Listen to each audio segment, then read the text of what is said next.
It's past 7. Gibraltar is at the centre of continuing diplomatic tension between the UK and Spain. Recent weeks have seen a big queues after border checks were stepped up, causing major delays for tourists and residents as well. Now there's talk that the Spanish will bring in a new charge on vehicles entering or leaving the British territory. It's another example of the difficulties in the relationship between the two countries. It dates back to 1713, when the peninsula was ceded to the British in a treaty. 300 years on, just how British is Gibraltar? In Llama Land, there's a one-man band, and he'll toot his flute for you. Come fly with me, let's fly away. Come fly with me, let's flow down to Peru.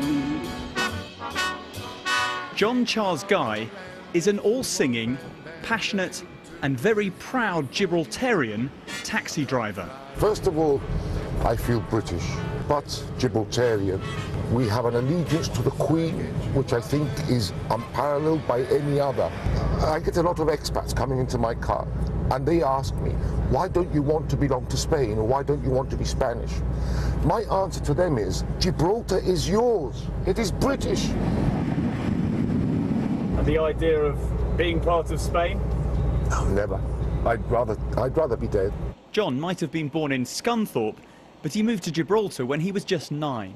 And asked about Gibraltar's future, he's defiant. The Gibraltarian will always stand together. We will always come together. You cannot take us over. You cannot divide us. You cannot conquer us. And you can't give us away. Gibraltar, that's my hometown.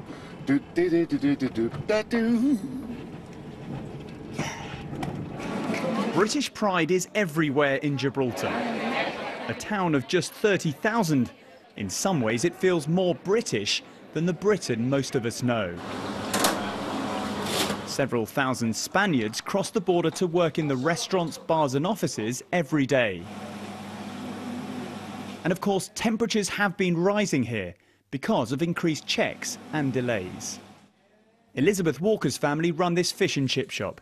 She was born here, but grew up in Britain. I'm not Gibraltarian, but I'm very pro-Gibraltarian. Now she crosses Gibraltar's border every day from her home in Spain. When someone looks at the map and they see Spain and they see this tiny bit of land at the edge and they say to you, well, how can that be British? What do you say? It's British because over 300 years ago they won it in the Battle of Trafalgar and it became British. And it belongs to Britain. And the people on Gibraltar want to be British. They don't want to be Spanish. So, you know, they have a right to determine what they are and what their future holds. And they will always want to be British. Up here on the top of the rock, you get a sense of the geography here. Take a look down to the left, and you can see the town of Gibraltar. Just beyond that, and you can see the airport. A little bit further on is the border with Spain. And just beyond that is the Spanish town of La Línea de la Concepción. If we then go left, you can begin to see the number of boats in the waters here. And these disputed waters are the source of the recent tension here. With its monkeys up top, some will always see Gibraltar as a peculiar place. But there is lots of history here. And the vast majority of those living on the rock, from where you can see Africa, passionately tell you that this will always be a slice of Britain in the sun. Tom Burridge, BBC News, in Gibraltar.